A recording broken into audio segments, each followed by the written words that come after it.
മധ്യപ്രദേശ് ഉപതെരഞ്ഞെടുപ്പിനായി സജ്ജീകരിച്ച വോട്ടിംഗ് മെഷീനിൽ വ്യാപക ക്രമക്കേട്. ഏത് ബട്ടൺ അമർത്തിയാലും ബിജെപി സ്ഥാനാർത്ഥിക്ക് vote. Madhya Pradesh chief electoral officer Selina സിംഗിന്റെ നേതൃത്വത്തിലുള്ള പരിശോധനയിലാണ് പ്രശ്നം കണ്ടെത്തിയത്. ഗൗരവകരമായ പ്രശ്നമെന്ന് അരവിന്ദ് കെജ്രിവാൾ പ്രതികരിച്ചിട്ടുണ്ട്. വിവരങ്ങളുമായി ഞങ്ങളുടെ പ്രതിനിധി മനു ശങ്കരൻ ചേരുന്നു. മനു, കഴിഞ്ഞ 5 സംസ്ഥാനങ്ങളിലെ തെരഞ്ഞെടുപ്പിലും ഇതേ ആരോപണം ബിജെപിക്കെതിരെ പ്രതിപക്ഷം ഉന്നയിച്ചിരുന്നു.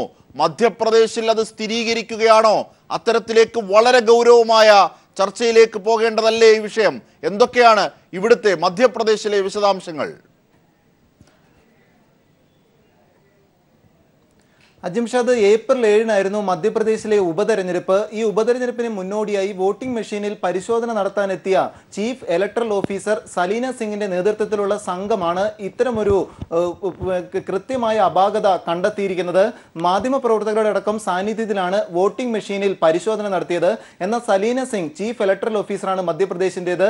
ഇവർ വോട്ടിംഗ് മെഷീനിലെ 1ാമത്തെ ബട്ടണിൽ വിരലമർത്തിയപ്പോഴും അതോടൊപ്പം 4ാമത്തെ ബട്ടണിൽ വിരലമർത്തിയപ്പോഴും ലഭിച്ചത് ബിജെപി സ്ഥാനാർത്ഥിയുടെ വോട്ടിംഗിന്റെ താമര ചിഹ്നത്തിന്റെ സ്ലിപ്പാണ് ലഭിച്ചത്. VVPAT മെഷീൻ, ഈ വോട്ടിംഗ് മെഷീൻ കറക്റ്റ് ആണോ അല്ലെങ്കിൽ എന്തെങ്കിലും അപാകതയുണ്ടോ എന്ന് സംബന്ധിച്ച് പരിശോധിക്കുന്ന മെഷീനാണ്.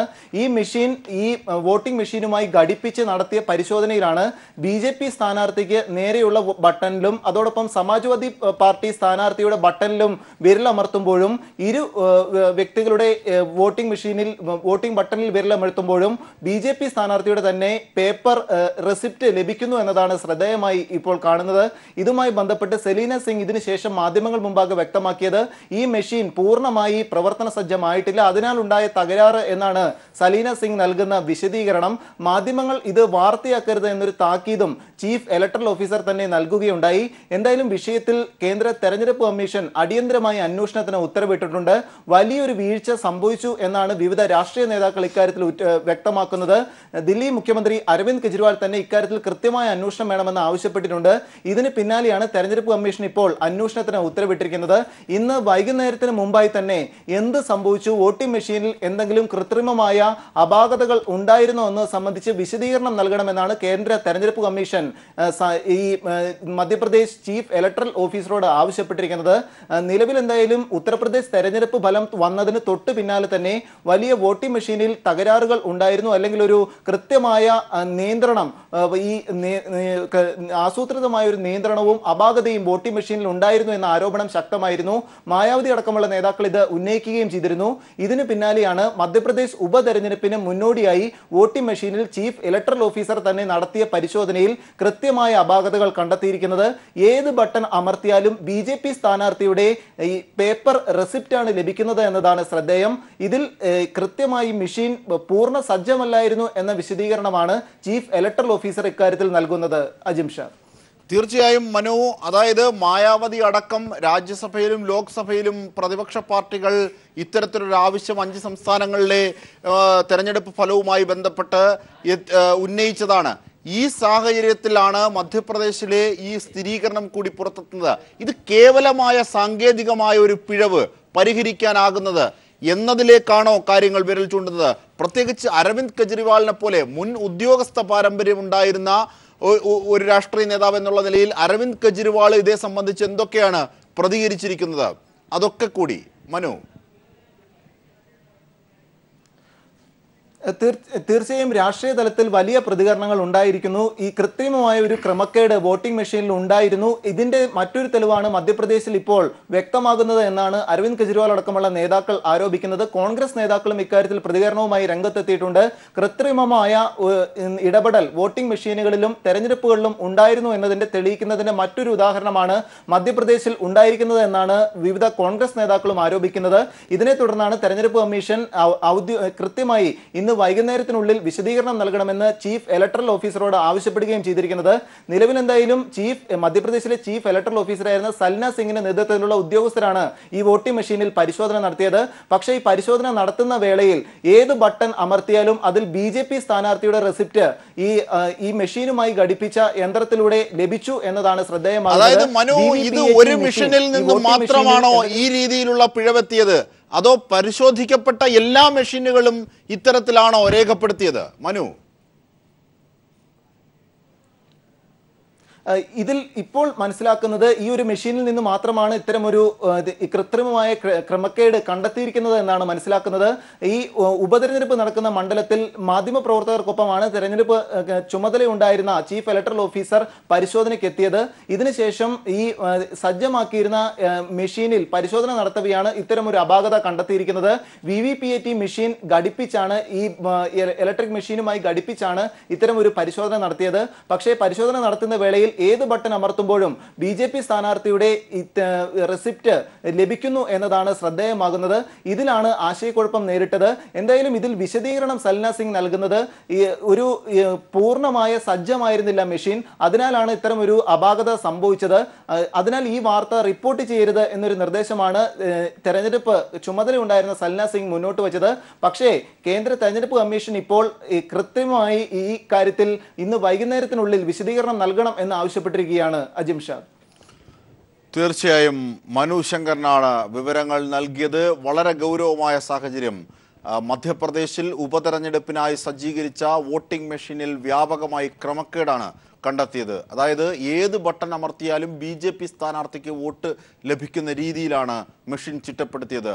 Madhya Pradesh chief electoral officer Saleena സിംഗിന്റെ നേതൃത്വത്തിലുള്ള പരിശോധനയിലാണ് ഈ പ്രശ്നം കണ്ടെത്തിയത്. ഗൗരവകരമായ പ്രശ്നമാണ് ഇതെന്ന് കെജ്രിവാളും ഇതിനകം തന്നെ പ്രതികരിച്ചിട്ടുണ്ട്. വിവരങ്ങളും വിശദാംശങ്ങളുമാണ് മനു ശങ്കരൻ ഞങ്ങളുടെ പ്രതിനിധി നൽകിയത്. തോമസ് ചാണ്ടിയുടെ സത്യപ്രതിജ്ഞ വൈകിട്ട് 4 മണിക്ക് നടക്കും. രാജ്ഭവനിലാണ് ചടങ്ങുകൾ. വിവരങ്ങളുമായി ഇപ്പോൾ KG ദിനകർ ഞങ്ങളുടെ പ്രതിനിധി ചേരുകയാണ്. ദിനകർ, എങ്ങനെയാണ് രാജ്ഭവനിൽ പ്രത്യേകം തയ്യാറാക്കിയ വേദി ഒരുങ്ങിയോ? 4 മണിക്ക് തന്നെയാണോ സത്യപ്രതിജ്ഞാ ചടങ്ങ്?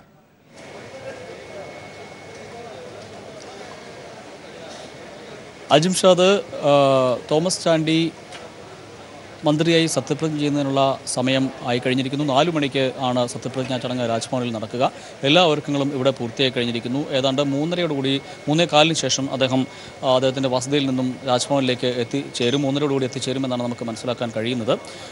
3:55 സത്യപ്രതിജ്ഞാ ചടങ്ങുകൾ രാജ്ഭവനിൽ നടക്കുക. അതിനുള്ള എല്ലാ ഒരുക്കങ്ങളും പൂർത്തിയായി കഴിഞ്ഞു.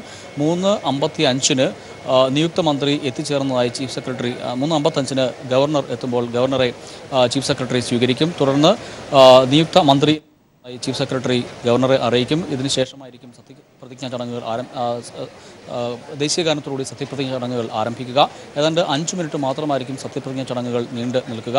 മുഖ്യമന്ത്രി പിണറായി വിജയനും വേദിയിലുണ്ടായിരിക്കും. അതോടൊപ്പം തന്നെ മന്ത്രിമാർ, MLA മാർ, MP മാർ, രാഷ്ട്രീയ സാമൂഹിക സാംസ്കാരിക രംഗത്തെ പ്രമുഖരായിട്ടുള്ള വ്യക്തികൾ എന്നിവരെ ഈ ചടങ്ങിലേക്ക് ക്ഷണിച്ചിട്ടുണ്ട്. അതോടൊപ്പം തന്നെ തോമസ് ചാണ്ടിയുടെ മണ്ഡലമായ കുട്ടനാട്ടിൽ നിന്നുള്ള പ്രവർത്തകരും ഇപ്പോൾ NCP പ്രവർത്തകരും അതോടൊപ്പം തന്നെ LDF പ്രവർത്തകരും ഇപ്പോൾ സത്യപ്രതിജ്ഞാ ചടങ്ങ് നടക്കുന്ന വേദിയിലേക്ക് എത്തിക്കൊണ്ട് ഇരിക്കുകയാണ്.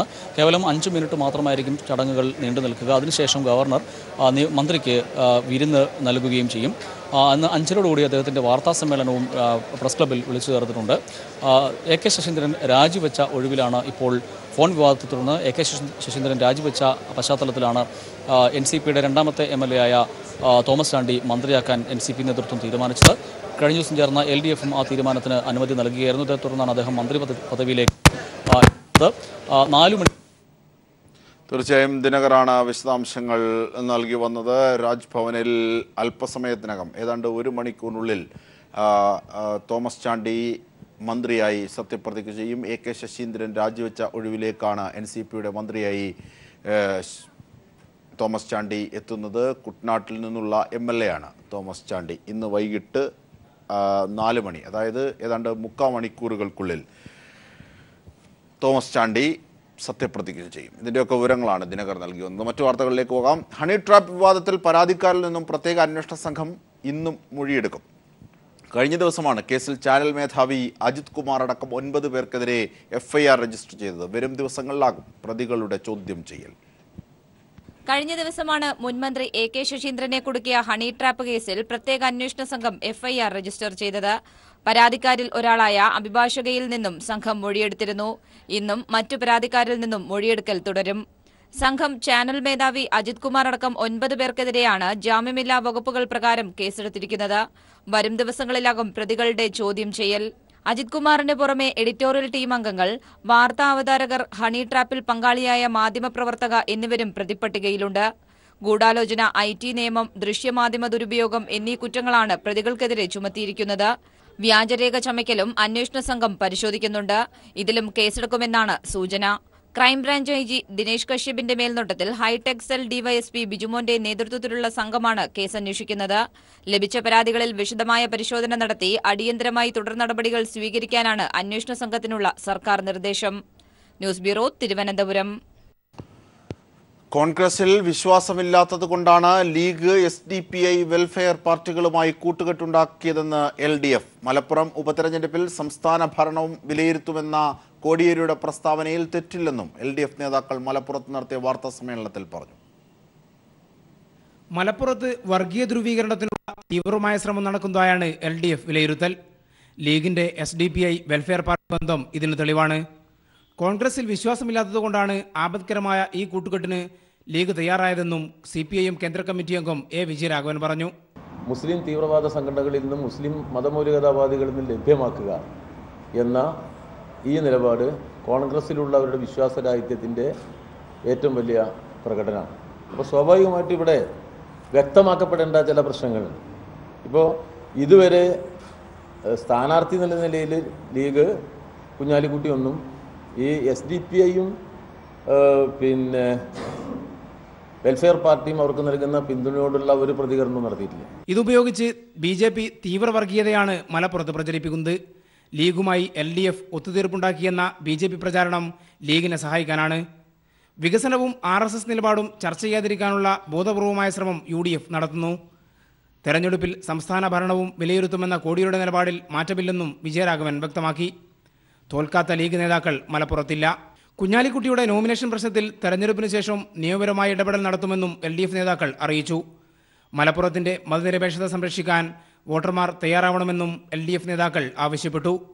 News bureau, Malappuram. മലപ്പുറത്ത് രണ്ടാം ഘട്ട പ്രചരണത്തിൽ മുന്നണി നേതാക്കളും മന്ത്രിമാരും മണ്ഡലത്തിലെത്തി പരമാവധി വോട്ടുകൾ ഉറപ്പിക്കുകയാണ്. മന്ത്രിമാരായ MM മണി, KT ജലീൽ, UDFന് വേണ്ടി ഉമ്മൻചാണ്ടി, രമേശ് ചെന്നിത്തല തുടങ്ങിയവരും NDAക്ക് വേണ്ടി കുമ്മനം രാജശേഖരനും ഇന്ന് പ്രചരണത്തിനിറങ്ങി. സ്ഥാനാർത്ഥി പര്യടനങ്ങൾ പൂർത്തിയായതോടെ നേതാക്കളുടെ തിരക്കാണ് മണ്ഡലത്തിൽ. പാർട്ടി പ്രവർത്തകരെയും വോട്ടർമാരെയും പ്രചാരണ യോഗങ്ങളിലും റാലികളിലും അണിനിരത്തി തെരഞ്ഞെടുപ്പ് ചൂട് കൂട്ടുന്നു. ഇടതുമുന്നണിക്ക് വോട്ടഭ്യർത്ഥിക്കാൻ 2 മന്ത്രിമാർ മലപ്പുറത്തുണ്ട്. മന്ത്രി MM മണി മങ്കട മണ്ഡലത്തിലും KT ജലീൽ പെരിന്തൽമണ്ണ മണ്ഡലത്തിലും LDF പ്രചാരണ യോഗങ്ങളിൽ പങ്കെടുക്കും.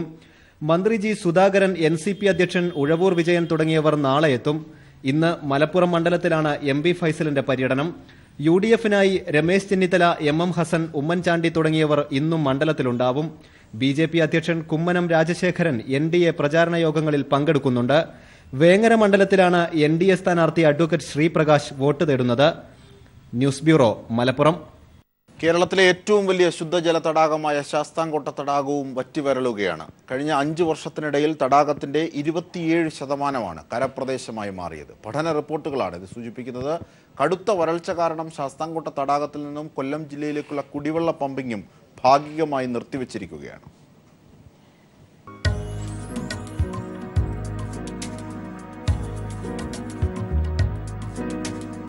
ആസന്നമായ മരണം കാത്തുകിടക്കുകയാണ് ശാസ്താംകോട്ട ശുദ്ധജല തടാകം. ശാസ്താംകോട്ട, പടിഞ്ഞാറേക്കല്ലട, മൈനാഗപ്പള്ളി പഞ്ചായത്തുകളിലായി 20 കിലോമീറ്റർ വ്യാപിച്ചു കിടന്നിരുന്ന തടാകം ഇന്ന് കൺവട്ടത്ത് ഒതുങ്ങി. തിളയ്ക്കുന്ന വേനൽ കാരണം തടാകക്കര വീണ്ടുകീറി. ഒരു കാലത്ത് പടിക്കെട്ടിന്റെ മുകളറ്റം തട്ടി നിന്നിരുന്നു കായൽ വെള്ളം. അതായത് തറനിരപ്പിൽ നിന്നും ഏകദേശം 2 ആൾ പൊക്കം വരെ. കൊടും വേനലിനൊപ്പം മണലൂറ്റും ചെളിയെടുപ്പും കൂടിയായതോടെ കായൽ അതിവേഗം വരളുന്നു. കടുത്ത വേനൽ ആയതോടുകൂടി കായലിന്റെ ജലനിരപ്പ് -2 വീതം താഴ്ന്നുകൊണ്ടിരിക്കുകയാണ്. ഈ കഴിഞ്ഞ ബഡ്ജറ്റിൽ പോലും ശാസ്താംകോട്ട കായലിന്റെ പേര് പരാമർശിച്ചല്ലാതെ കായൽ സംരക്ഷണത്തിനായി യാതൊരു തുകകളും പ്രഖ്യാപിച്ചിട്ടില്ല. കായൽ സംരക്ഷണം നടപ്പാക്കും എന്ന് പറയുന്ന അധികാരികൾ ഇതുവരെ തന്നെ കായൽ സംരക്ഷണവുമായി ബന്ധപ്പെട്ട് യാതൊരു പദ്ധതികളും തുടങ്ങിയിട്ടില്ല എന്നുള്ളതാണ് വസ്തുത.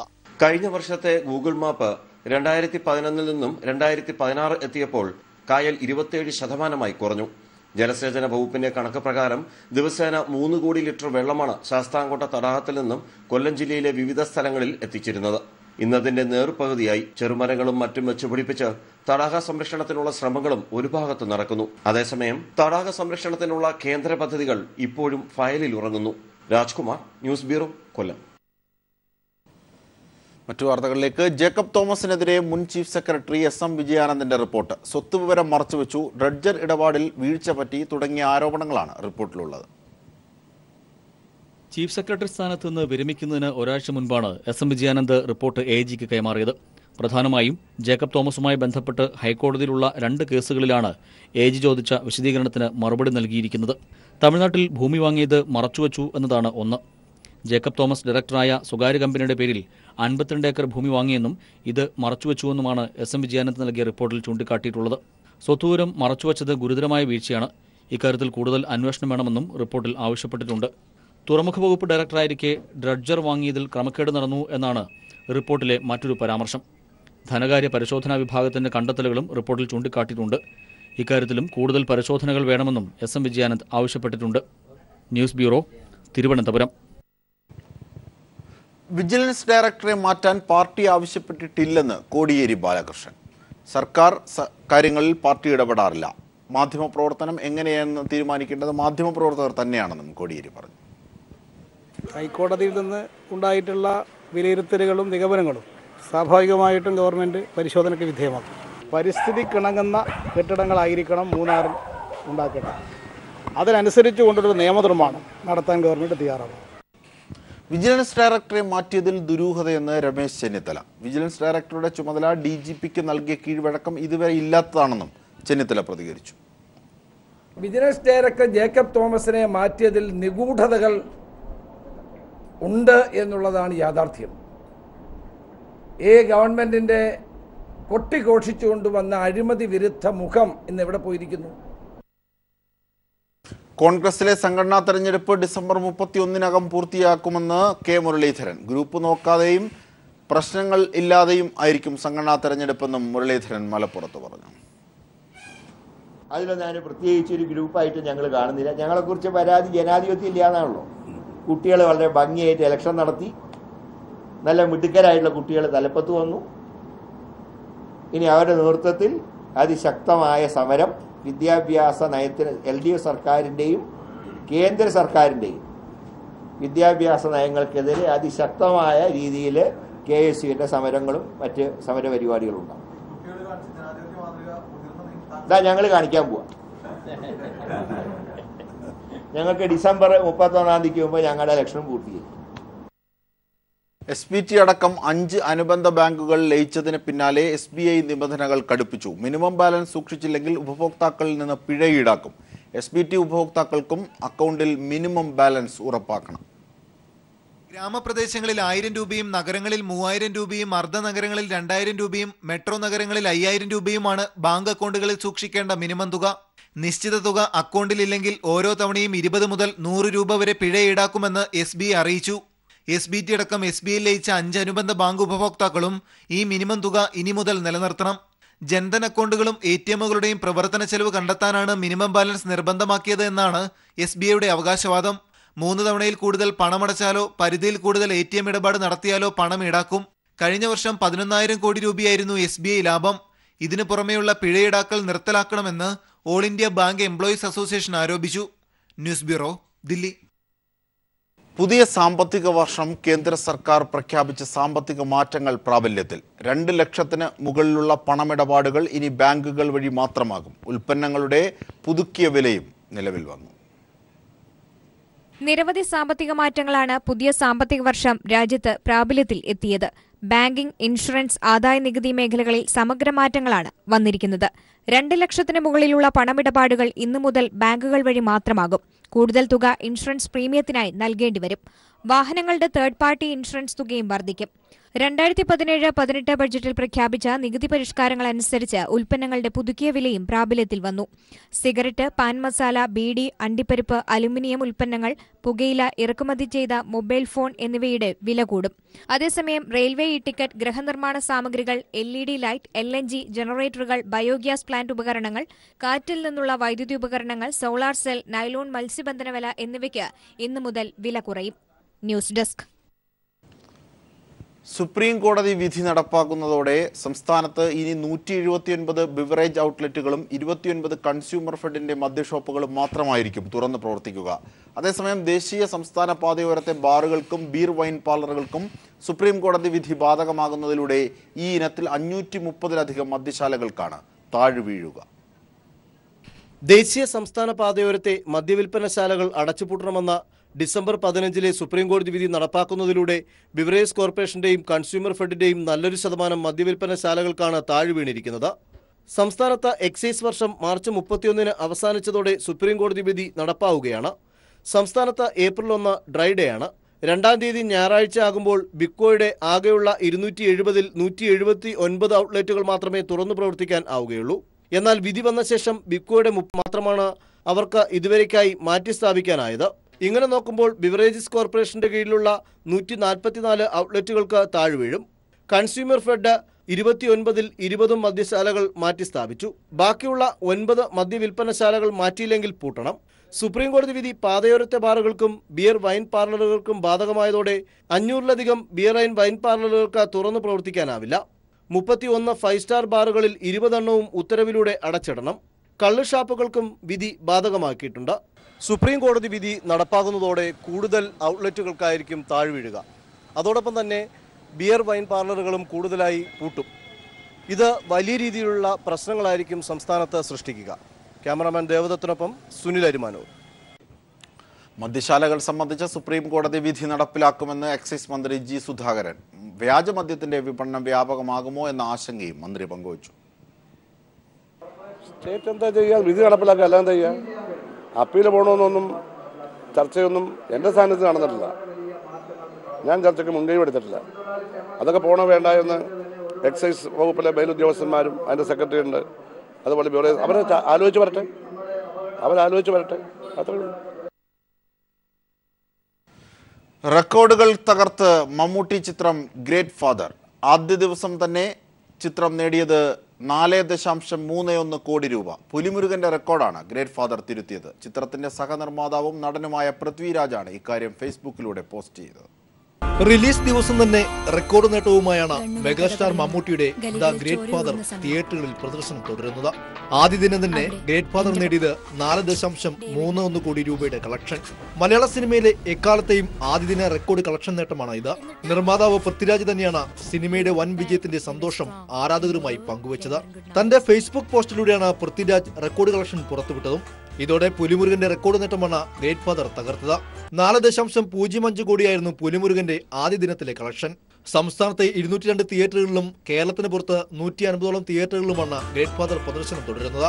ആദ്യ ദിനം 4.27 കോടി രൂപ കളക്ഷൻ നേടിയ രജനീകാന്ത് ചിത്രം കബാലിയാണ് കേരളത്തിൽ നിന്ന് ഏറ്റവും ഉയർന്ന ഫസ്റ്റ് ഡേ ഇനീഷ്യൽ ചിത്രം. ഇതിനെയും പിന്നിലാക്കിയിരിക്കുകയാണ് the great father. News desk. കേരളത്തിലെ ഏറ്റവും വലിയ ശുദ്ധജല തടാകമായ ശാസ്താംകോട്ട തടാകം വറ്റിവരളുകയാണ്. കഴിഞ്ഞ 5 വർഷത്തിനിടയിൽ തടാകത്തിന്റെ 27% കരപ്രദേശമായി മാറിയത്.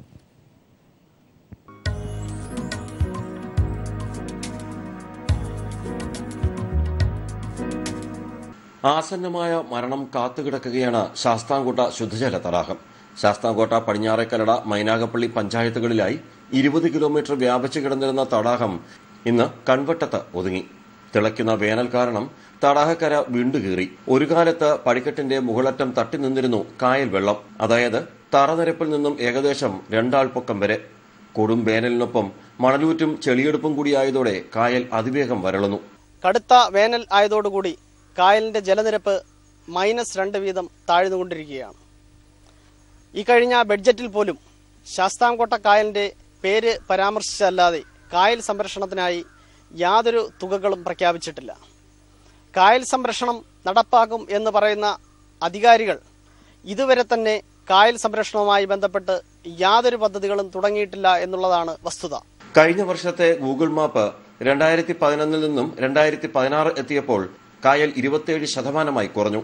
ജലസേചന വകുപ്പിന്റെ കണക്ക് പ്രകാരം ദിവസേന 3 കോടി ലിറ്റർ വെള്ളമാണ് ശാസ്താംകോട്ട തടാകത്തിൽ നിന്നും കൊല്ലം ജില്ലയിലെ വിവിധ സ്ഥലങ്ങളിൽ എത്തിച്ചിരുന്നത്.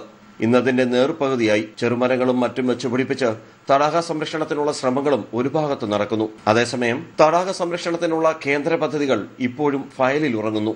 രാജ്കുമാർ, ന്യൂസ് ബ്യൂറോ, കൊല്ലം. ഹണി ട്രാപ്പ് വിവാദത്തിൽ പരാതിക്കാരിൽ നിന്നും പ്രത്യേക അന്വേഷണ സംഘം ഇന്ന് മൊഴിയെടുക്കും. കഴിഞ്ഞ ദിവസമാണ് കേസിൽ ചാനൽ മേധാവി അജിത് കുമാർ അടക്കം 9 പേർക്കെതിരെ FIR രജിസ്റ്റർ ചെയ്തത്. വരും ദിവസങ്ങളിലാകും പ്രതികളുടെ ചോദ്യം ചെയ്യൽ. കഴിഞ്ഞ ദിവസമാണ് മുൻമന്ത്രി AK ശശീന്ദ്രനെ കുടുക്കിയ ഹണി ട്രാപ്പ് കേസിൽ പ്രത്യേക അന്വേഷണ സംഘം FIR രജിസ്റ്റർ ചെയ്തത്. പരാതിക്കാരിൽ ഒരാളായ അഭിഭാഷകയിൽ നിന്നും സംഘം മൊഴിയെടുത്തിരുന്നു. ഇന്നും മറ്റു പരാതിക്കാരിൽ നിന്നും മൊഴിയെടുക്കൽ തുടരും. സംഘം ചാനൽ മേധാവി അജിത് കുമാർ അടക്കം 9 പേർക്കെതിരെയാണ് ജാമ്യമില്ലാ വകുപ്പുകൾ പ്രകാരം കേസെടുത്തിരിക്കുന്നത്. വരും ദിവസങ്ങളിലാകും പ്രതികളുടെ ചോദ്യം ചെയ്യൽ. അജിത് കുമാറിന് പുറമെ എഡിറ്റോറിയൽ ടീം അംഗങ്ങൾ, വാർത്താ അവതാരകർ, ഹണി ട്രാപ്പിൽ പങ്കാളിയായ മാധ്യമപ്രവർത്തക എന്നിവരും പ്രതിപ്പട്ടികയിലുണ്ട്. ഗൂഢാലോചന, IT നിയമം, ദൃശ്യമാധ്യമ ദുരുപയോഗം എന്നീ കുറ്റങ്ങളാണ് പ്രതികൾക്കെതിരെ ചുമത്തിയിരിക്കുന്നത്.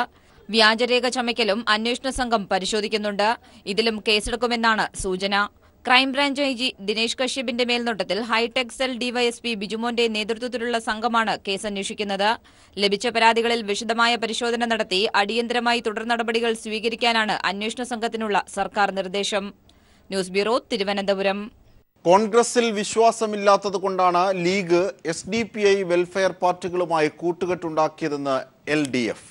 മലപ്പുറം ഉപതെരഞ്ഞെടുപ്പിൽ സംസ്ഥാന ഭരണവും വിലയിരുത്തുമെന്ന കോടിയേരിയുടെ പ്രസ്താവനയിൽ തെറ്റില്ലെന്നും LDF നേതാക്കൾ മലപ്പുറത്ത് നടത്തിയ വാർത്താ സമ്മേളനത്തിൽ പറഞ്ഞു.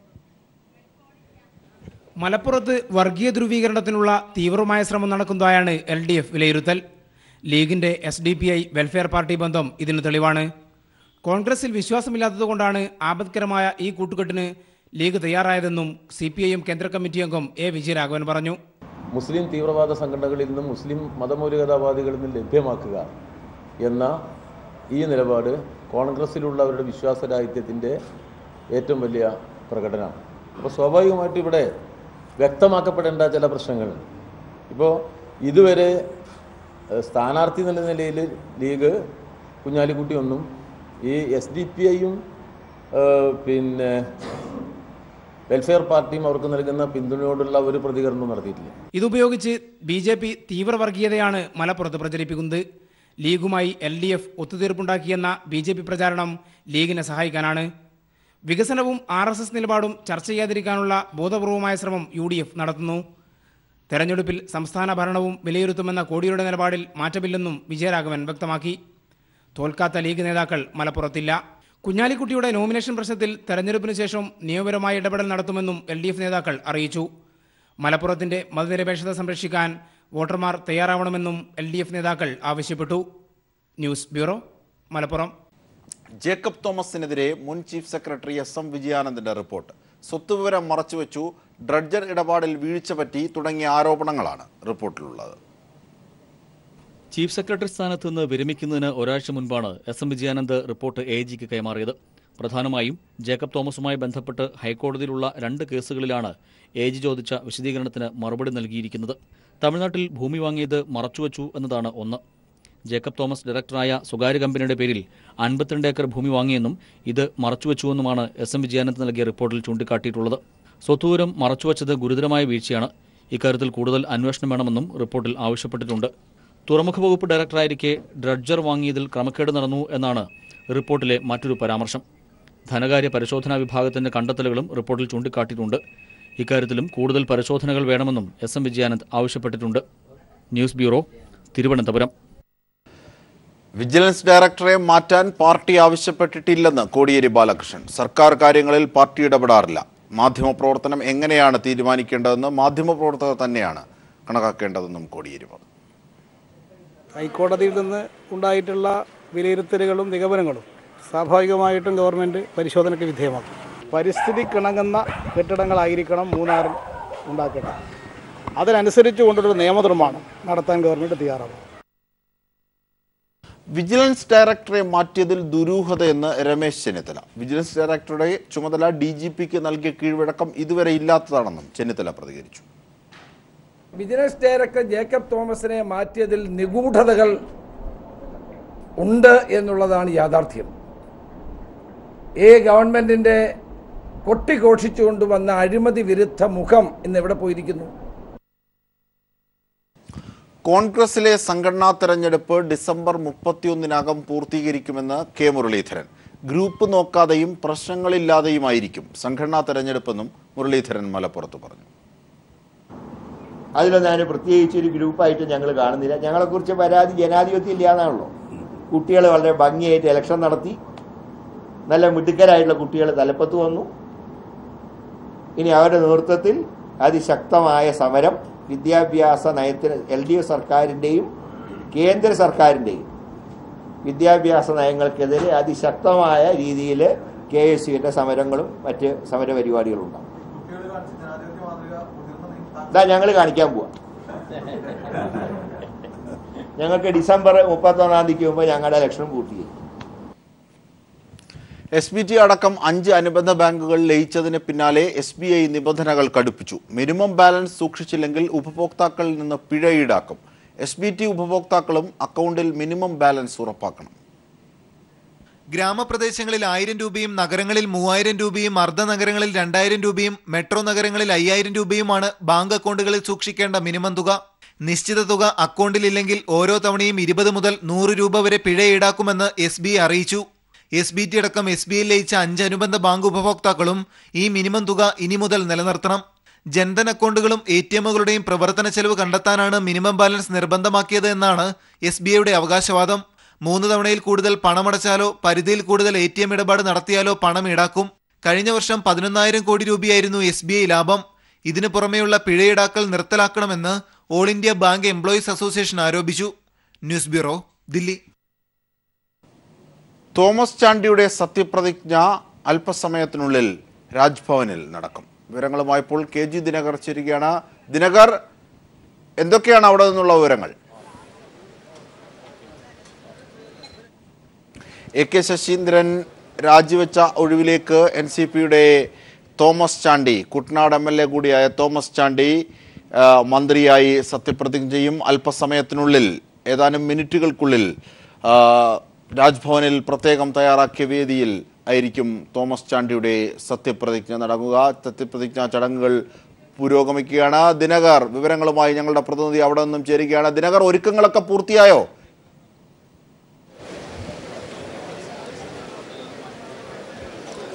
അജിംഷാദ്, തീർച്ചയായും സത്യപ്രതിജ്ഞാ ചടങ്ങിനുള്ള എല്ലാ ഒരുക്കങ്ങളും പൂർത്തിയായി കഴിഞ്ഞിരിക്കുന്നു. കൃത്യം 3:55 ഗവർണർ സത്യപ്രതിജ്ഞ നടക്കുന്ന വേദിയിലേക്ക് എത്തിച്ചേരും. ചീഫ് സെക്രട്ടറി നളിനി നെറ്റോ അദ്ദേഹത്തെ സ്വീകരിക്കും. തുടർന്ന് നിയുക്ത മന്ത്രി എത്തിച്ചേർന്നതായി ഗവർണറെ ചീഫ് സെക്രട്ടറി അറിയിക്കും. അതിനുശേഷം അദ്ദേഹത്തെ വേദിയിലേക്ക് ആനയിക്കും. തുടർന്നാണ് സത്യപ്രതിജ്ഞാ ചടങ്ങ് നടക്കുക. മുഖ്യമന്ത്രി വേദിയിൽ ഉണ്ടായിരിക്കും. അതോടൊപ്പം തന്നെ മന്ത്രിമാർ, MLAമാർ, മറ്റ് രാഷ്ട്രീയ, സാമൂഹിക, സാംസ്കാരിക രംഗത്തെ നിരവധി പ്രമുഖർ തുടങ്ങിയവർ വേദിയിലേക്ക് എത്തിച്ചേർന്നിട്ടുണ്ട്.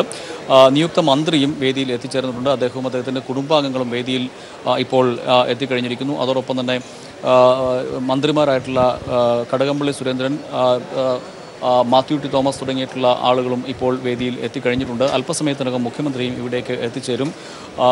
3:15 നിയുക്ത മന്ത്രി അദ്ദേഹത്തിൻ്റെ പേട്ടയിലെ വസതിയിൽ നിന്നും ഇവിടേക്ക് എത്തിച്ചേർന്നത്. വീട്ടിൽ വസതിയിൽ പ്രാർത്ഥനയ്ക്ക് ശേഷമാണ് കുടുംബാംഗങ്ങളും ബന്ധുക്കളും അതോടൊപ്പം തന്നെ അടുത്ത സുഹൃത്തുക്കളും ഒത്തുള്ള പ്രാർത്ഥനയ്ക്ക് ശേഷമാണ് അദ്ദേഹം ഇവിടേക്ക് എത്തിച്ചേർന്നിട്ടുള്ളത്. NCPയുടെ ഗോവൻ പ്രസിഡന്റ് ജോസഫ് ഡിസൂസിയും ഈ ചടങ്ങിൽ പങ്കെടുക്കുന്നുണ്ട്.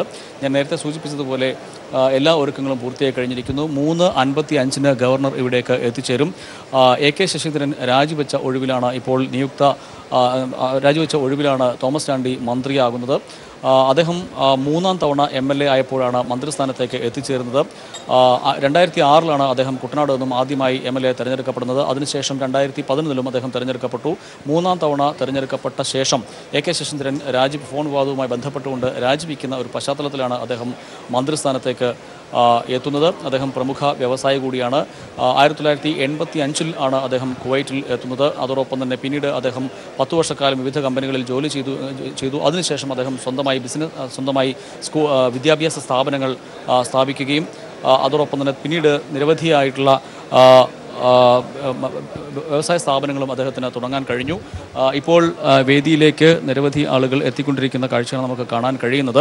മുഖ്യമന്ത്രി പിണറായി വിജയൻ ഇപ്പോൾ എത്തിക്കഴിഞ്ഞിരിക്കുന്നു വേദിയിലേക്ക്. അദ്ദേഹം ഏതാനും നിമിഷങ്ങൾക്കകം വേദിയിൽ എത്തിച്ചേരും. അദ്ദേഹം രാജ്ഭവനിൽ എത്തിക്കഴിഞ്ഞിരിക്കുന്നു. അദ്ദേഹത്തെ സ്വീകരിച്ച് സത്യപ്രതിജ്ഞാ ചടങ്ങ് നടക്കുന്ന വേദിയിലേക്ക് അദ്ദേഹം എത്തിക്കൊണ്ടിരിക്കുന്നു. അതോടൊപ്പം ഞാൻ നേരത്തെ സൂചിപ്പിച്ചതുപോലെ ഒരു കർഷക കുടുംബത്തിൽ നിന്നും ഉയർന്നു വന്ന് വ്യവസായിയായി മാറിയ ഒരു വ്യക്തി കൂടിയാണ് തോമസ് ചാണ്ടി. കുവൈറ്റ് ചാണ്ടി എന്ന പേരിലാണ് അദ്ദേഹം അറിയപ്പെട്ടിരുന്നത്. ഇപ്പോൾ മുഖ്യമന്ത്രി എത്തിച്ചേർന്നിരിക്കുന്നു. അദ്ദേഹം വേദിയിലേക്ക് മുഖ്യമന്ത്രി പിണറായി വിജയൻ എത്തുന്നു. അതിൻ്റെ ദൃശ്യങ്ങളാണ് നമുക്ക് ഇപ്പോൾ കാണാൻ കഴിയുന്നത്. അജിംഷാദ്, ഞാൻ നേരത്തെ സൂചിപ്പിച്ചതുപോലെ 3ാം തവണ MLA ആകുമ്പോൾ അദ്ദേഹത്തിന് മന്ത്രിപദം അദ്ദേഹത്തെ തേടി എത്തിയിരിക്കുന്നു എന്നുള്ളതാണ് വസ്തുത. ശശീന്ദ്രൻ ഫോൺ വിവാദത്തെ തുടർന്ന് രാജിവെച്ച ഒരു പശ്ചാത്തലത്തിലാണ് അദ്ദേഹത്തിന് മന്ത്രിപദവി തേടി എത്തിയിരിക്കുന്നത് എന്ന ഒരു വസ്തുത കൂടി നമുക്ക് മുന്നിലുണ്ട്. ഞാൻ നേരത്തെ സൂചിപ്പിച്ചതുപോലെ ഏതാണ്ട് 85 കാലഘട്ടത്തിൽ തോമസ് ചാണ്ടി വിദേശത്ത് ഗൾഫ് രാജ്യത്ത് എത്തുകയും കുവൈറ്റിൽ എത്തുകയും പിന്നീട് വിദ്യാഭ്യാസ സ്ഥാപനങ്ങൾ തുടങ്ങുകയും ചെയ്തു. ഇപ്പോൾ ഏതാണ്ട് 4 പ്രമുഖ വിദ്യാഭ്യാസ സ്ഥാപനങ്ങൾ അദ്ദേഹത്തിന് വിദേശത്ത് തുടങ്ങാൻ കഴിഞ്ഞിട്ടുണ്ട്. അവിടെ ഏതാണ്ട് 15,000-ഓളം വിദ്യാർത്ഥികൾ പഠിക്കുന്നുണ്ട്. മാത്രമല്ല അദ്ദേഹം കുട്ടനാട് കേന്ദ്രീകരിച്ചുകൊണ്ട് നിരവധിയായിട്ടുള്ള വികസന പ്രവർത്തനങ്ങൾക്കും ചുക്കാൻ പിടിച്ചിട്ടുണ്ട്. കാരണം അദ്ദേഹം ചെയർമാനായിട്ടുള്ള ഒരു സന്നദ്ധ സംഘടനയും അവിടെ പ്രവർത്തിക്കുന്നു. ലക്ഷക്കണക്കിന് രൂപ പ്രതിവർഷം അവിടെ ചെലവഴിച്ചുകൊണ്ട് തൻ്റെ മണ്ഡലത്തിലെ ആളുകൾക്ക് വേണ്ടിയുള്ള വികസന പ്രവർത്തനങ്ങൾ നടത്തുന്നതിലും അദ്ദേഹം ജാഗരൂകനായിരുന്നു. അതുകൊണ്ട് തന്നെയാണ് അദ്ദേഹം 3ാം തവണയും മന്ത്രിയെ തെരഞ്ഞെടുക്കപ്പെട്ടത് എന്നുള്ള ഒരു സവിശേഷത കൂടി നമുക്കറിയാം. ഇപ്പോൾ അദ്ദേഹത്തിൻ്റെ മണ്ഡലത്തിൽ നിന്നുള്ള നിരവധിയായിട്ടുള്ള വ്യക്തികൾ ഇവിടെ എത്തിച്ചേർന്നിട്ടുണ്ട്. സത്യപ്രതിജ്ഞാ ചടങ്ങ് വീക്ഷിക്കുന്നതിന് വേണ്ടി 3 മണി മുതൽ തന്നെ അദ്ദേഹത്തിൻ്റെ മണ്ഡലത്തിലെയും അതോടൊപ്പം തന്നെ NCPയുടെ മറ്റ് പ്രവർത്തകരും ഇപ്പോൾ ഇവിടേക്ക് എത്തിക്കൊണ്ടിരിക്കുന്നു സത്യപ്രതിജ്ഞാ ചടങ്ങ് വീക്ഷിക്കുന്നതിന് വേണ്ടി. അജിംഷാദ്, തീർച്ചയായും പിണറായി വിജയൻ മുഖ്യമന്ത്രിയും എത്തിയിരിക്കുന്നു. അല്പസമയത്തിനുള്ളിൽ സത്യപ്രതിജ്ഞ നടങ്ങും.